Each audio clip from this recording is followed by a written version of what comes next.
In this video, I'll show you 2 super easy ways to insert dates automatically and how to format them the way you like. Method 1. Click Insert at the top left corner of the screen. And then from this drop-down menu, click Smart Chips and select Date. You'll now see a little calendar pop up on your screen. Select the date that you want. If you want to insert today's date, just click on the Today button at the bottom. And that's it. Method 2. Keyboard shortcut. There are some keyboard shortcuts that you can use to insert a date. Type the symbol, then type date. Google Docs will instantly give you options like date, today's date, tomorrow's date, and yesterday's date. Select the one you want, and it's automatically going to insert the date for you.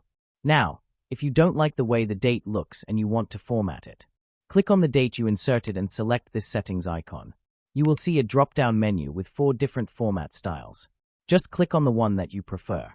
If you have any questions, let me know in the comments section. If you found this helpful, like and subscribe, and I will see you in the next video.